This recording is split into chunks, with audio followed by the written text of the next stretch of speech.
समझ के साथ मंथन करें और फिर चुनें कि उनका बेहतर जनप्रतिनिधि कौन होगा।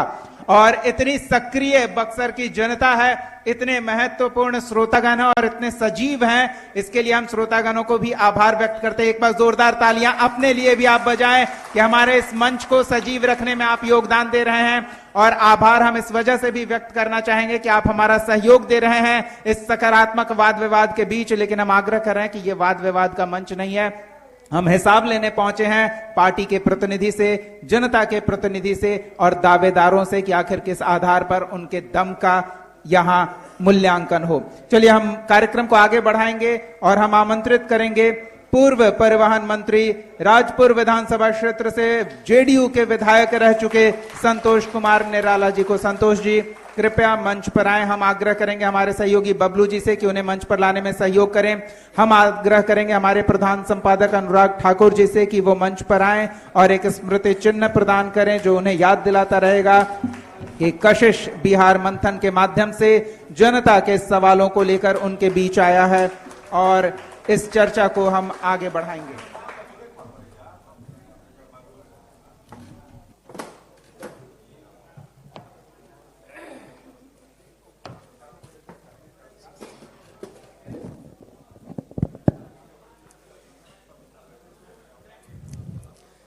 चलिए तो हम इस चर्चा को आगे बढ़ाते हैं और संतोष जी आपसे सीधा सा सवाल ये कि जनता ने आपको भरोसा करके सदन में भेजा, जनता के भरोसे पर आप खरा उतरे, इसके लिए सरकार ने आपको मंत्री पद भी दिया। इसके बाद कहां चूक हो गई कि आपके विरोधी आपसे मैदान मार गए? आपको बहुत बहुत धन्यवाद। कशिश न्यूज के सभी साथियों का और सभी सभागार में उपस्थित सभी दल के प्रतिनिधिगण। निश्चित तौर पर आपका प्रश्न जो है, हम लोग राजपुर क्षेत्र से प्रतिनिधित्व किए और सरकार में मंत्री के रूप में भी हम लोगों ने काम किया। 2020 में बिहार विधानसभा का चुनाव हुआ, उसमें जो जनता का मैंडेट मिला, जनता के मैंडेट को हम लोगों ने स्वीकार किया और मुझे लगता है कि पूरे शाहाबाद के क्षेत्र, मगध क्षेत्र में भी बहुत प्रभावित हुआ। जग जाहिर है, सब जानते हैं। मतलब आप कह रहे हैं आप लहर के शिकार और हुए। कोरोना काल था, बहुत सारी विकट परिस्थितियां थी और अब तो सीधे उल्टे हो गया है। अब सब जितना मैं बताया शाहाबाद और मगध का सब एनडीए जीतेगी, कोई दिक्कत नहीं है। किस आधार पर यह दावा है आपका? हमने बता दिया कि कोरोना काल था। नहीं तो वो तो सिर्फ जनप्रतिनिधि के लिए नहीं ना, जनता के लिए भी, सरकार के लिए भी, सबके लिए विकट समय था, तो सबने एक साथ झेला। कुछ मैटर है कि लोगों ने लोकसभा चुनाव में भी कुछ ऐसी परिस्थितियां बनी जो विगत लोकसभा चुनाव हुए और विधानसभा चुनाव में भी कुछ परिस्थितियां बनी जिसको उसका लाभ मिल गया विपक्ष के लोगों को। तो वो सीधे परिस्थितियां उलट गई है। अब एनडीए के लोगों को, आम जनता को लाभ मिलेगा। देखिए संतोष जी, हमारे मंथन का उद्देश्य यही है और मंथन की प्रक्रिया में विष भी निकलेगा, फिर अमृत निकलेगा। तो विष भी आपको पीना होगा, अमृत भी आप ही के सिरोधार होगा। तो वो विष हम जानना चाहते हैं जिसकी वजह से इन कठिन परिस्थितियों का सामना करना पड़ा एनडीए को, और ये पूरा शाहाबाद एक तरह से कहें तो हाथ से निकल गया है। और इस बार भी विरोधी दावा कर रहे हैं कि जो कसर 2 सीटों की रह गई थी वो कसर भी हम पूरी कर देंगे। ऐसा होने वाला नहीं है, उस समय बताएगा। बिहार की जनता और इधर शाहाबाद की जनता मन बना लिया है एनडीए के सरकार को पूर्ण बहुमत से बनाने का। सीधे सीधे परिस्थितियां बदल गई है। और प्रश्न ये है आपका, अब जाएंगे हम तो कई लोकसभा के चुनाव में कुछ लोगों का हम लोगों ने देखा कि ये था कि भाई अति पिछड़े और दलित के आरक्षण, ये जब नरेंद्र मोदी जी आ जाएंगे तो ये खत्म हो जाएगा, खत्म लोग कर देंगे। वो तो कह रहे हैं कि सुनिए, 65% सुनिए। कर रहे थे, आपने करने नहीं और दिया। हम लोग कहते हैं अभी नरेंद्र मोदी जी की सरकार, नीतीश कुमार जी की सरकार, मुझे लगता है कि आज 15-16 बरस तक केंद्र की सरकार है और बिहार में सरकार है। कहाँ कोई ऐसा हुआ, कहीं कोई होने वाला नहीं है। ये लोग गुमराह करने में माहिर हैं, लेकिन उस गुमराहियत को जनता जान गई है, अब वो गुमराह होने वाली नहीं है।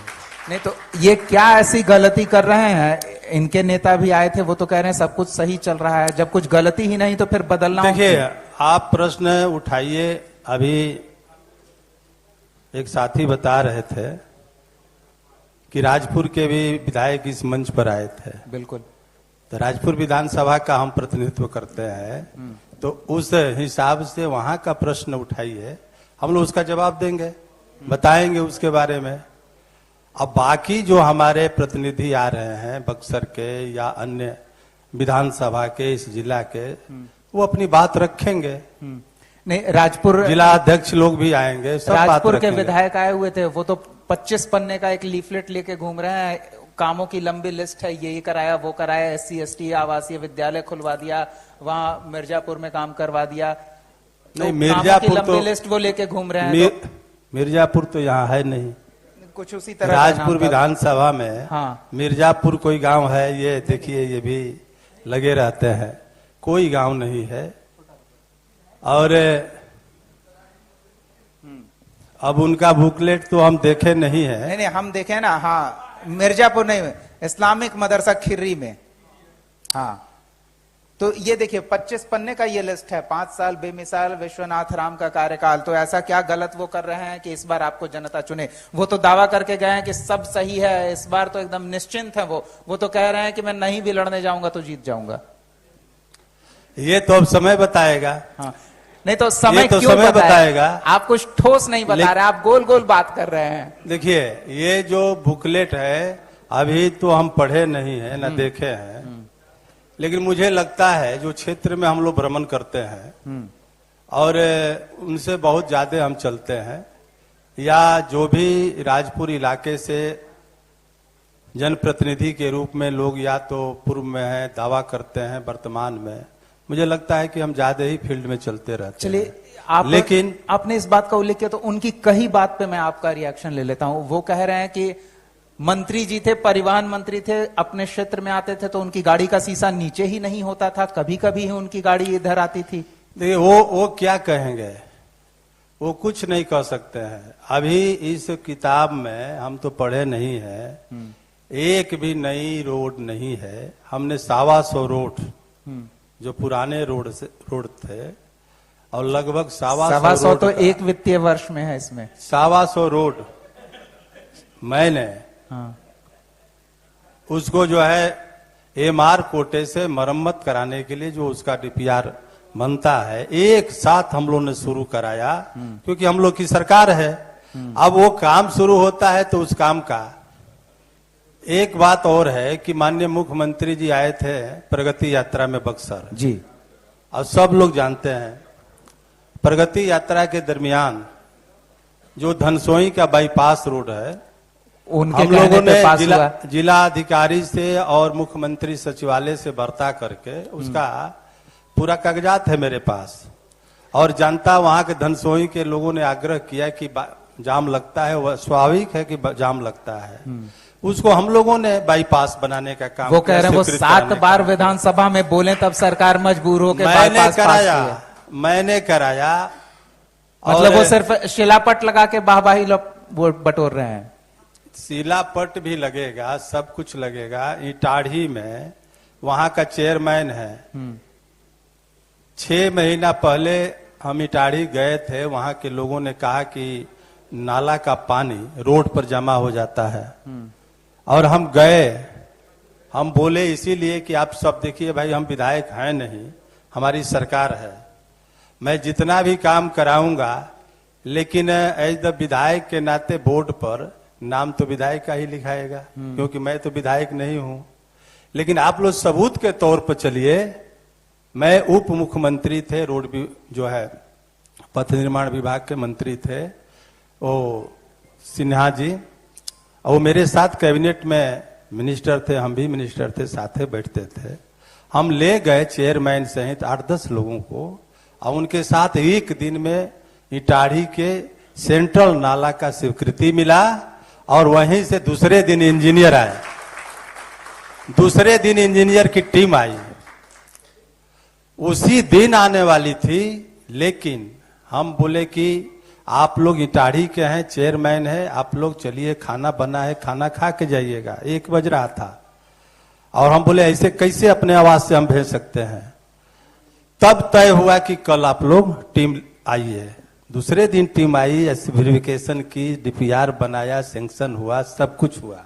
इटाढ़ी के लोग जानते हैं, ये भी जानते हैं कि एक दिन पूरे विभाग के तौर पर चेयरमैन उस रोड का शिलान्यास किए, और दूसरे दिन अब इनको विधायक जी को लगा कि भाई हमें तो मिला ही नहीं इसका, तो ये दूसरे दिन कुछ लोगों को ले जाके शिलान्यास किए, विवाद हो गया।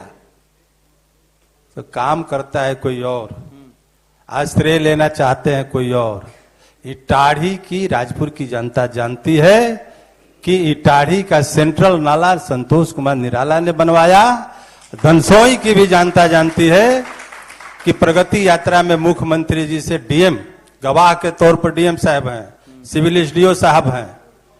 जब सीएम हाउस से फोन आया, उसके बाद उस योजना को टाई अप किया गया, और 24 घंटा में योजना का जो है स्वीकृति प्रदान हुई। एक और प्रमुख काम जिसका वो क्रेडिट ले रहे हैं, उस पर भी आपकी प्रतिक्रिया ले ही लेते हैं। खेती पटवन के लिए बिजली कम मिलती थी, तो उसके लिए भी उन्होंने मुख्यमंत्री से, विद्युत विभाग से बात करके बिजली का समय सीमा बढ़वाई। पहले 10-11 घंटे थी, अब 17-18 घंटे हुई है। वो उनका क्रेडिट है। सबसे पहले तो क्षेत्र की जनता की समस्या तो हमारे पास आती है। हम लोग की सरकार है, हम ऊर्जा मंत्री जी से भी बात करते हैं, सब बात करके हम लोग जब काम करा देते हैं जी, तब जो है उसका श्रेय ये लोग लेना चाहते हैं। तो आ गया आपका प्रश्न, आ गया प्रखंड वाला प्रश्न, वो हम आ रहे थे उस पे। उन्होंने जितनी बातें कही है मैं सब रिएक्शन ले लूंगा। हाँ, बिजली नहीं, ये देखिए, पावर सब स्टेशन मैंने 3 दिया था, जिसमें 2 स्वीकृत हुआ है, और वो उस पर टेंडर हो गया है, काम लग रहा है। क्योंकि समस्याएं थी, जो इंटीरियर इलाका है उसमें पावर का लंबी दूरी के चलते राजपुर से लेके वो इलाके तक, तो उसमें एक हम लोगों ने वहां लगाया, आपके बन्नी के आसपास में अभी काम शुरू होने वाला है, एक और कुकुड़ा के आसपास में हम लोगों ने स्वीकृत कराया है। तो इस पर जो है काम टेंडर हो गया है, शुरू होगा। और बिजली की समस्याएं जो किसानों की है, अब किसानों की बिजली की समस्या और घरेलू उपभोक्ता की समस्या कहीं कहीं ऐसा है कि एक ही सिस्टम से चालू है, तो उससे प्रॉब्लम होता है। उसको तत्काल हम लोग बोले हैं और दूर अलग अलग करने की बात चल रही है, वो हो जाएगा। चलिए, एक चीज और बताइए, वोटर अधिकार यात्रा हुई थी उस दौरान, और चूंकि आपका सीट सुरक्षित सीट है, तो पिछड़ा अति पिछड़ा बहुल इलाका माना जाता है। वो दावेदारी कर रहे हैं कि मौजूदा सरकार से ये समुदाय बहुत नाराज है और हमारे साथ है, हम समाज का एक्सरे करके देखकर समझ गए हैं। देखिए, मुझे लगता है कि हम लोग जिस पार्टी का प्रतिनिधित्व करते हैं, जनता दल यूनाइटेड, और हम लोग के पार्टी के नेता और राष्ट्रीय कार्यकारी अध्यक्ष जी, प्रदेश अध्यक्ष जी, जितना चिंता वो लोग व्यक्त कर रहे हैं, उससे ज्यादा चिंता हम लोगों ने व्यक्त किया कि हर बूथों पर वेरिफिकेशन करके सच समय और अलग से टीम बनाकर हम लोगों ने एक बात को नीचे तक पहुंचाने का काम किया, उसकी जानकारी लेने का काम किया कि किसी जेन्युइन वोटर्स का नाम कहीं छूट न जाए। और इस पर हम लोगों ने गहन काम किया सच समय।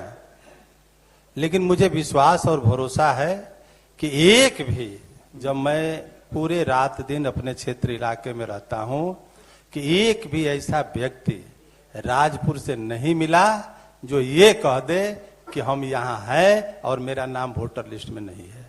एक भी व्यक्ति नहीं मिलेगा। मतलब वो बस प्रचार कर रहे हैं, तो सरकार प्रचार में माहौल बना रहे हैं। प्रचार अभी अभी अभी आउट हुआ है वोटर लिस्ट। जी, मैं तो यहां तक कहता हूं, कोई अभी तक कोई वेरिफिकेशन बूथ तक हम लोगों ने वोटर लिस्ट को दे दिया, कहीं से कोई फोन, कहीं से कोई क्लेम नहीं आ रहा है। ये लोग तो ऊपर की चीज है, इस पर हमारे पार्टी के लोग बोलते रहते हैं। चलिए संतोष जी, एक महत्वपूर्ण चीज, दूध का जला छाछ भी फूक फूक कर पीता है। एनडीए खेमा इस सीट पर पहले एक बार मुंह जला चुका है, अब संभलकर प्रत्याशी का चयन होगा, दावेदारों की लंबी लिस्ट होगी, उसमें आपकी कहां मौजूदगी है, आप खुद को कहां देख रहे हैं, और किस भूमिका में अगर पार्टी आपको देती है तो उस भूमिका के लिए आप तैयार हैं? निश्चित तौर पर हम लोग पूरे तैयार हैं, और आज से नहीं, हम तो लगातार चलते रहते हैं जनता के बीच में। केवल मेरा मकसद ये नहीं रहता है कि चुनाव आए तो हम तैयारी करें जी, पूरे के पूरे। जब चुनाव हो, हम लोग तो चाहते थे कि पहले ही चुनाव हो जाए। जब चुनाव होगा, आज द मैं और हमारे जो जितने एनडीए के या अन्य लोग हैं तत्पर हैं, तैयार हैं। जब भी चुनाव होगा मजबूती के साथ वहां एनडीए जीतेगी, और नरेंद्र मोदी जी के और नीतीश कुमार जी के साथ साथ उनके हाथों को मजबूत करेगी। कैसे सुरक्षित सीट में मुझे लगता है चुनौती और ज्यादा है, क्योंकि वो कह रहे हैं कि 65% आरक्षण को आपने अटका दिया है, तो सुरक्षित क्षेत्र में यही प्रभावित जनता है, तो वो तो नाराज होगी ना आपसे। कहीं जनता कोई नाराजगी नहीं है। हमने कहा एक बात कि सुरक्षित सीट है, और जितना काम सरकार के स्तर पर बक्सर में हुआ, उससे ज्यादा काम हम लोगों ने अपने समय से हम लोगों ने राजपुर में कराने का काम किया है। तो हर क्षेत्र में, हर वर्ग का, मैं तो कहता हूं कि समाज का कोई तबका, जी, महिला हो, पुरुष हो, छात्र हो, युवा हो, किसान हो, मजदूर हो, या हमारे अनुसूचित जाति समाज के लोग हों, सबके लिए एक रोड मैप तैयार करके और सरकार माननीय मुख्यमंत्री जी ने काम किया है। कोई वर्ग, अभी देखिए महिलाओं में कितनी खुशी है, वृद्धजन महिलाओं में कितनी खुशी है, कितनी खुशी है कि वो लोग जाइएगा ग्रामीण क्षेत्र में, गांवों में, तो अपार खुशी है इस सरकार के प्रति। और उसके साथ साथ हर वर्ग, किसानों के बिजली मिल रही है, युवाओं को रोजगार मिल रहा है, और उसके साथ साथ महिलाओं के सशक्तिकरण में बहुत बड़ा काम हुआ है। और अनुसूचित जाति जनजाति समाज के लोग, जी, मैं पूछना चाहता हूं, ये लोग आकलन करें कि जब मैं विधायक था, जब मैं मंत्री था, तो बक्सर में मात्र एक आवासीय छात्रावास है जो इंटर से लेके एमए तक की पढ़ाई के छात्र रहते हैं।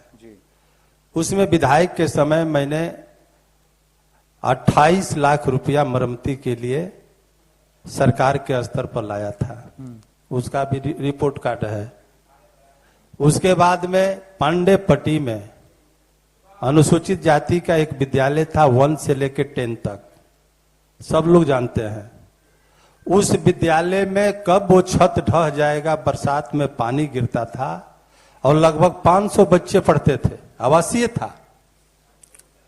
और मैंने उस विद्यालय के एवज में कि कब ध्वस्त हो जाएगा आपका जो है, हम जमीन खोजवा के, और इतना सुंदर 750 बच्चों के, और ऐसे बिजली पंखा सब लगा हुआ है, और उसका भवन का निर्माण मैंने कराया अनुसूचित जाति के बच्चों को रहने के लिए। बच्चों के माता पिता आपको इसका श्रेय देंगे। एक मिनट। उसके बाद एसटी समाज का, अनुसूचित जनजाति समाज के बच्चों का कहीं इस जिला में आवासीय विद्यालय नहीं था। मैं मंत्री के तौर पर उस समय एससी एसटी कल्याण मंत्री था 1.5 वर्ष तक, उसके बाद परिवहन मंत्री बना। उस समय मैं एसटी समाज के लिए एक आवासीय विद्यालय का, उसमें लड़का हो लड़की हो अलग से पढ़ेंगे, उसका रामपुर नवानगर में हम लोगों ने कराया।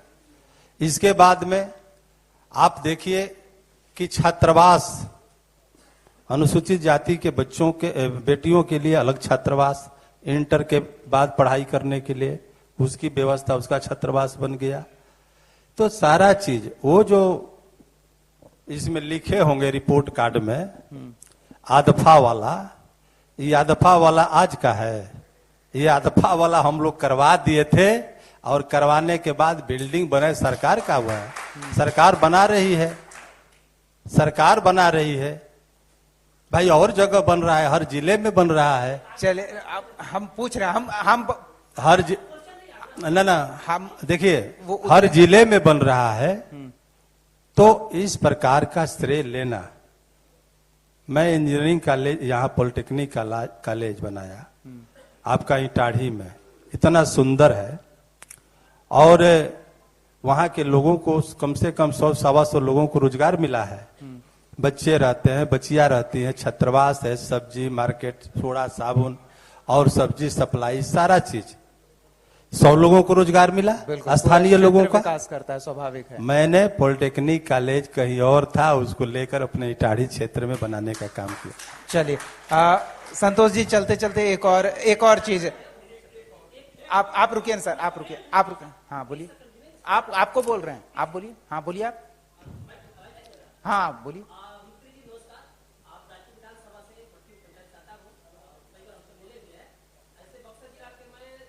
सवाल बोलिए ना आप जल्दी। हाँ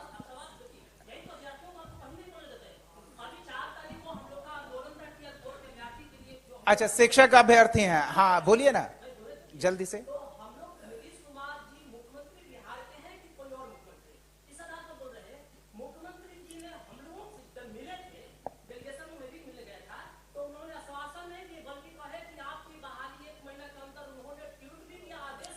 टीआरई 4 के लिए डेट तो निकल गया ना। चलिए ठीक है, नहीं डेट देखिए, आपको मंच हम नहीं देंगे ना, हम मंच किसी और विषय के लिए है। आपकी बात आ गई, मैंने आपको बता दिया, अगर उस पर सवाल होता तो मैं इनसे सवाल कर लेता। एक सवाल इनसे बचा हुआ है, चलते चलते वो सवाल भी पूछ लेते हैं। बिल्कुल, वो प्रखंड निर्माण संघर्ष समिति के लोगों के लिए भी कोई संदेश है? ठीक है संतोष जी, सवाल, उनका सवाल का जवाब मिल गया, तारीख आ गई है। सुनिए ठीक है, आपकी हाँ। सवाल को हम सुन लिए सर। देखिए, और इस पर पूरा शिक्षा विभाग माननीय मुख्यमंत्री जी काम कर रहे हैं जी। अब फिर आ गया, डेट आ गया है।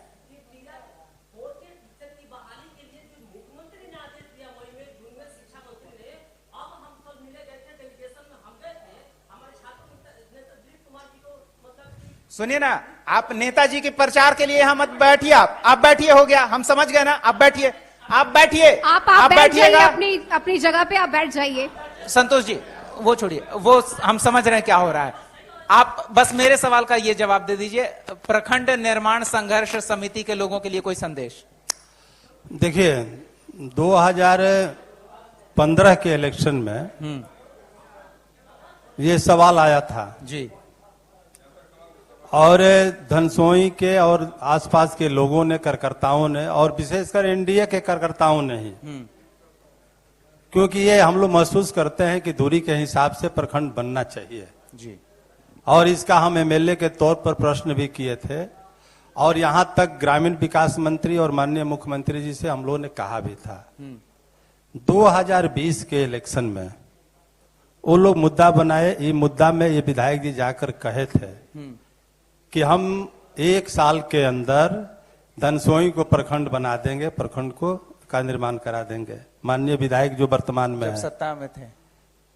और ये भी कहे थे, और मुझे याद आता है, हम एक चैनल देखे थे 2020 में 2-3 जगह का पुल का, और लोगों ने इतने माइक लेके इतना विरोध मेरा किया था कि ये मंत्री हैं और ये पुल नहीं बना पाए, और विधायक जी जाकर आश्वासन दिए कि हमको जिताइए, हम पुल बना देंगे। मुझे लगता है कि आज आप जाकर दूर से आए हैं, इतने लोग हैं, मनोहरपुर नहर पर है इटाढ़ी ब्लॉक में, आज भी जाकर देखिए कि इनका आश्वासन क्या हुआ, पुल जस के तस पड़ा हुआ है। प्रखंड बनाने का आश्वासन दिए, सुनिए, मुझे मालूम है, 68 वो बोल प्रखंड रहे हैं। बनाना है और धनसोई जो है तीसरे चौथे नंबर पर है। लेकिन माननीय मुख्यमंत्री जी कहे कि एक प्रखंड नहीं, अगर सबसे पहले अगर कोई प्रखंड बनेगा तो वो धनसोई होगा और उस लिस्ट में धनसोई है। मतलब सुन फाइल लीजिए। बढ़ रही है, हाँ। कहीं फाइल टेबल पे रुक गई है। लेकिन ये एक कानून के तहत है, ये एक बिल्कुल, बिल्कुल। कैबिनेट के तहत है। जी आश्वासन मैंने ये भी बात 2020 में कहा था कि आप सब्र करिए और नहीं तो मेरे साथ चलिए। हम ग्रामीण विकास के विभाग में जो लिस्टिंग है, अगर धनसोई 2 नंबर पर नहीं होगा तो मैं राजनीति छोड़ दूंगा, लेकिन जब बनेगा तो 68 प्रखंड बनेगा। लेकिन इन्होंने कहा कि प्रखंड हम बना देंगे। मुद्दा बन जनता गया है। पूछ रही है कि बनाइए। हम तो जानते थे कि अब भाई बनेगा तो बिहार में सभी एक साथ चलिए, बनेंगे। जनता के ऐसे सैकड़ों जनहित सवाल हैं जिनका जवाब हर जनप्रतिनिधि को देना है और जनप्रतिनिधि इसके लिए बाध्य होंगे। फिलहाल संतोष जी, आपका समय आपने हमें दिया, इसके लिए हम आपका आभार आप व्यक्त सबके करते हैं। प्रति बहुत बहुत धन्यवाद। धन्यवाद।